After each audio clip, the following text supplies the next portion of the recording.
Hi friends, अस्सलाम वालेकुम। मैं उम्मीद करता हूँ आप सब खैरियत से होंगे। सो फ्रेंड, आज का हमारा टॉपिक है ओरेकल डेटाबेस ओवरव्यू। सो ओरेकल डेटाबेस का ओवरव्यू देने से पहले मैं आपको तीन बेसिक टर्मिनोलॉजी, तीन बेसिक कंपोनेंट्स के बारे में बताना चाहूँगा। First one is database, second one is RDBMS and last one is SQL। क्योंकि अगर हम डेटाबेस का ओरेकल डेटाबेस का एक ओवरव्यू ले रहे हैं तो हमको पहले ये पता हो कि डेटाबेस क्या होती है, what is a database. Okay, तो वेरी सिमिलर वे में अगर बात करूँ कि डेटाबेस क्या चीज़ है, database basically design for manage, store, retrieve and manipulate the various type of information. ठीक है, these are the basic requirement from a database. Okay, efficiently manage, store, retrieve and manipulate various type of information.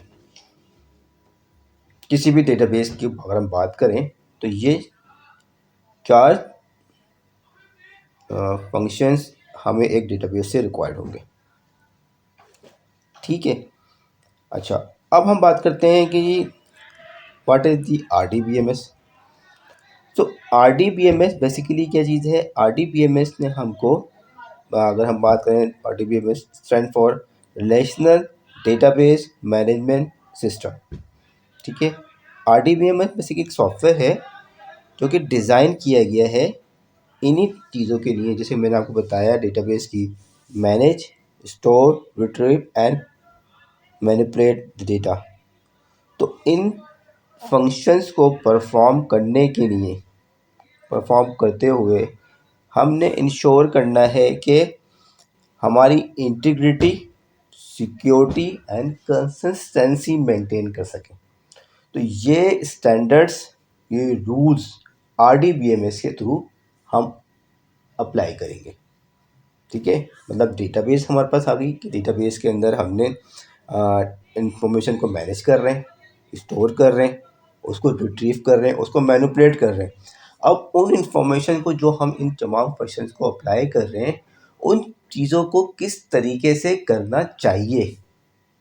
ठीक है, उन चीज़ों को किस तरीके से करना चाहिए, वो क्या रूल्स होने चाहिए, स्टैंडर्ड रूल्स होने चाहिए, वो चीज़ हमें RDBMS प्रोवाइड कर रहा है। ठीक है, and last one SQL। so SQL stand for structured query language. So these are the standard programming language, okay, used for managing and manipulating the relational databases. okay, so जैसे कि हमने बात करी कि हम डेटा स्टोर करते हैं, manage करते हैं, रिट्रीव करते हैं, मैनिपुलेट करते हैं। ठीक है, उसके रूल्स हमें RDBMS से मिल रहे हैं, वो डेटाबेस की चीज़ें हैं। अब उसकी सब चीज़ें परफॉर्म करने के लिए जो लैंग्वेज यूज़ की जाएगी, वो स्टैंडर्ड प्रोवाइड कर रहा है हमें SQL।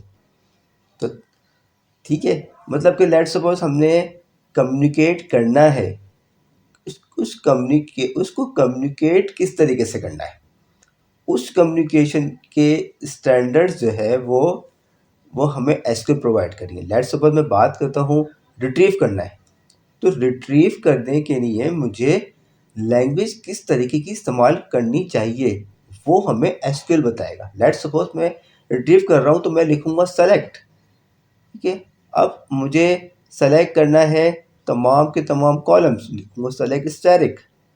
कहाँ से करना है, फ्रॉम, कौन सी टेबल पे करना है, टेबल, फ्रॉम टेबल।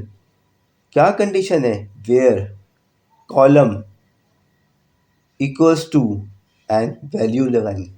तो दी आर दी जो हमारी लैंग्वेज है, उसके स्टैंडर्ड जो हैं वो हमें SQL प्रोवाइड कर रहा है। वैसे ही इंसर्ट के नहीं होगा, अपडेट के नहीं होगा और डिलीट के नहीं होगा, और बहुत से फंक्शन थे। ये एक बेसिक फंक्शन की बात कर रहा हूँ। ठीक है।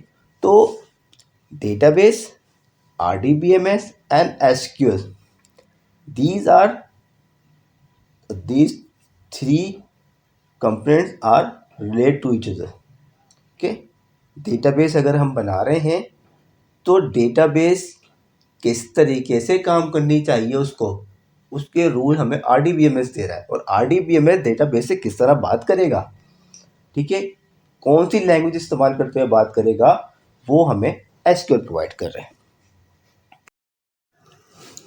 Now let's move to Oracle database overview.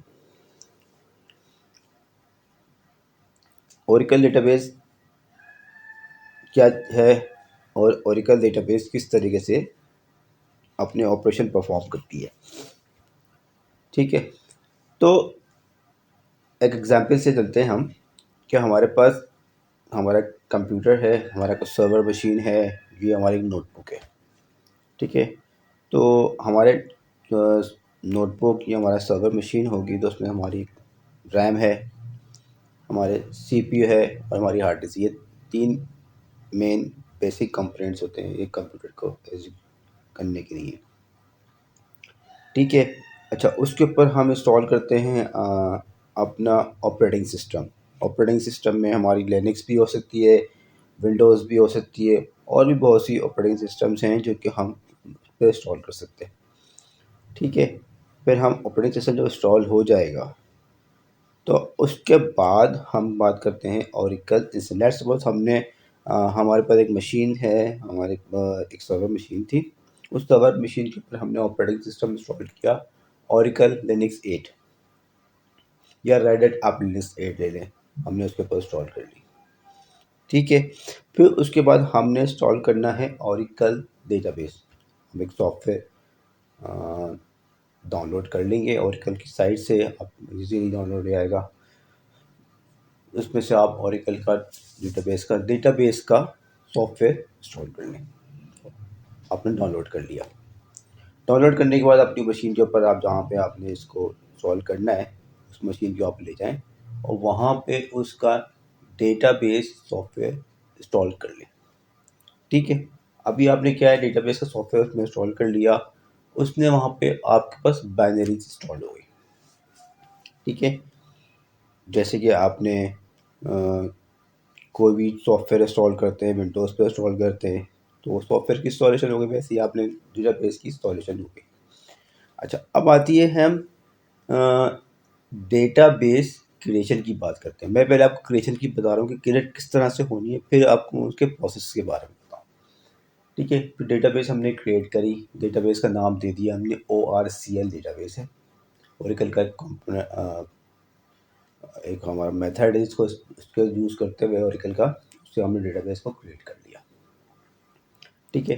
Database create होगी तो वहाँ पे डेटाबेस का नाम पूछेगा, डेटाबेस का नाम क्या होना चाहिए और उसको कौन सी स्टोरेज होगा, का पाथ क्या होगा, वटेवर वो आपने डिफाइन करी, आपकी डेटाबेस क्रिएट हो गई। अब डेटाबेस हमारा वहाँ पे क्रिएट हो गया, हमारा हार्डवेयर मशीन थी, उस पर हमने ऑपरेटिंग सिस्टम डाला और उसके बाद सॉफ्टवेयर डाला ओरेकल का, ठीक है। 19C रख लें आप, 12C डेटाबेस का सॉफ्टवेयर आपने यहाँ पे इंस्टॉल किया, उसके बाद आपने फिर डेटाबेस क्रिएट कर दी। अच्छा, अब जब डेटाबेस आपने क्रिएट कर दी, उसने क्या किया, आपके पास हम कहते हैं इंस्टेंस, डेटाबेस इंस्टेंस। अच्छा, अब डेटाबेस इंस्टेंस क्या चीज़ है, डेटाबेस इंस्टेंस ये चीज़ है जो कि हमने अपनी इससे पहले के लेक्चर में पढ़ा था, एससीए एंड बैकग्राउंड प्रोसेसेस, ठीक है। एससीए क्या है, मेमोरी एरिया, ठीक है, मेमोरी एरिया प्लस आपके बैकग्राउंड प्रोसेसेस जो हैं, बैकग्राउंड प्रोसेसेस आपके क्या हैं, जो ऑपरेशन परफॉर्म कर रहे हैं, ठीक है। लेट्स सपोज यूज़र ने कोई सेलेक्ट की स्टेटमेंट एग्जीक्यूट करने को कहा, ठीक है, सेलेक्ट की स्टेटमेंट चलाई यूज़र ने अपने एंड से, तो अब वो उसकी जो एग्जीक्यूशन की रिस्पॉन्सिबिलिटी है यूज़र तक पहुंचाना, आपने यूज़र से वो चीज़ रिक्वेस्ट आई और फिर उसका रिज़ल्ट यूज़र को डिलीवर करना, ये सारी रिस्पॉन्सिबिलिटी बैकग्राउंड प्रोसेसेस की है, ये बैकग्राउंड प्रोसेसेस अपनी तमाम इंफॉर्मेशन जो वो प्रोसेस कर रहे हैं वो क्या करेंगे, मेमोरी एरिया को यूज़ करेंगे और हमारे स्टोरेज एरिया को यूज़ करते हुए यूज़र को डिज़ायर रिजल्ट रिटर्न कर देंगे। ठीक है, तो इंस्टेंस के अंदर मेरे पास memory area plus background processes, ठीक है, ये दो चीज़ें मौजूद होती हैं। और दूसरा मेन मेजर प्रोसेस होती है भाई डिस्क, जो कि मेरा स्टोरेज, ठीक है, जहाँ पे मेरा डेटा सेव हो रहा है। ठीक है, तो अब मैं आपको एग्जाम्पल से समझाता हूँ। लेट्स सपोज कोई यूज़र है, उसने एक सेलेक्ट की स्टेटमेंट एग्जीक्यूट करी कि जी मुझे सेलेक्ट करना है वट एवर समथिंग टेबल से। ठीक है, अब वो यूज़र कनेक्ट करने के लिए, एग्जीक्यूट करने के लिए इस स्टेटमेंट को सबसे पहले उस डेटाबेस पे कनेक्शन बनाएगा।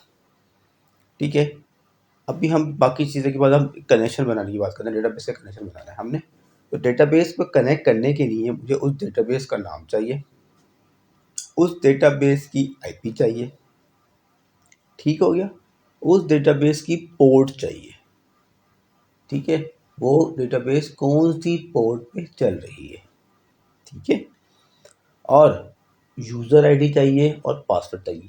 ये मुझे 5 चीज़ें रिक्वायर्ड हैं। ये चीज़ें मेरे पास होंगी, मैं एक डेटाबेस से कनेक्ट कर जाऊँगा। ठीक है, आपके पास ये तमाम चीज़ें हैं, आईपी है, डेटाबेस का नाम है, पोर्ट है, यूज़र आईडी, पासवर्ड आपने किसी भी टूल से कनेक्ट किया।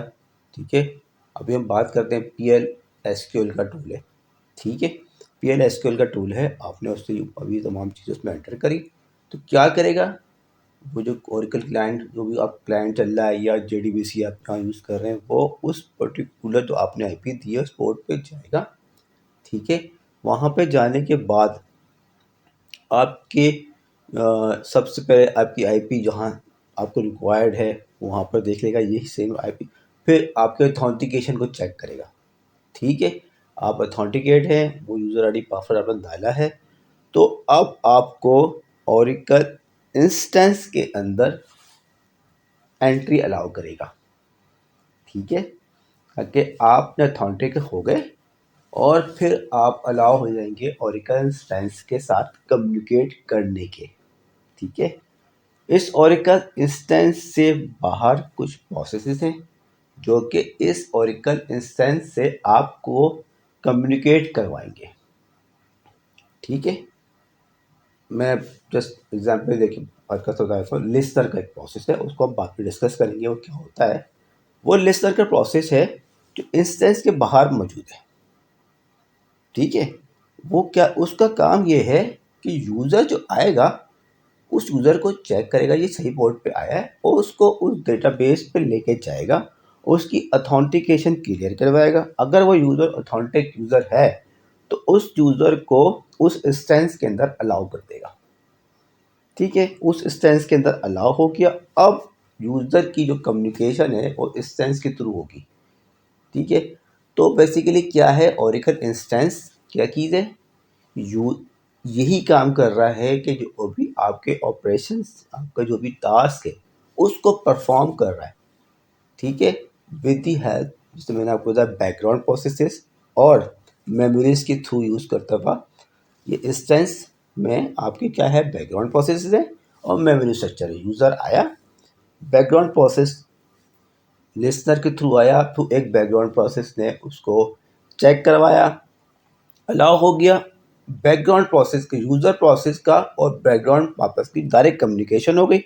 ठीक है, अब बैकग्राउंड प्रोसेस का काम ये है, इंस्टेंस के अंदर आपका जो एसडीए और जो भी उसके थ्रू रहता हुआ आपकी कम्युनिकेशन, अगर लेट्स पर कोई इन्फॉर्मेशन रिक्वायर्ड है तो वो एसडीए से लेगा, और अगर कोई ऐसी चीज़ इन्फॉर्मेशन नहीं है तो फिर वो स्टोरेज एरिया से सेलेक्ट करेगा और आपके ही मेमोरी स्ट्रक्चर में दोबारा से इंसर्ट करेगा और यूज़र को उसका रिटर्न दे देगा। ठीक है, तो ये एक छोटा सा ओवरव्यू जो मैंने आपको बताया कि जी किस तरीके से ओरेकल इंस्टेंस जो कि काम करता है। ठीक है। तो दो मेजर कंपोनेंट है ओरेकल डेटाबेस के, Oracle instance and storage area. Oracle instance के अंदर दो कंपोनेंट्स हैं हमारे पास, memory area, background processes. Background process का काम ये है आपकी यूज़र की या डेटाबेस की कोई भी रिक्वेस्ट है उसको एग्जीक्यूट करवाना, और उसकी एग्जीक्यूट करवाने के बाद जो डिज़ायर रिजल्ट्स हैं उनको प्रोवाइड करना। अब वो रिज़ल्ट आपके एससीए और आपके स्टोरेज को यूज़ करते हुए, ये उन दो एरियाज़ को यूज़ करते हुए वो आपको आउटपुट आपके मुताबिक प्रोवाइड करेगा। मैं उम्मीद करता हूँ कि आपको इसमें जो मैंने चीज़ें बताई हैं, आपको इसका एक कॉन्सेप्ट जो है ओरेकल डेटाबेसिस जो मैं आपको चीज़ें बता रहा हूँ क्लियर हुआ होगा।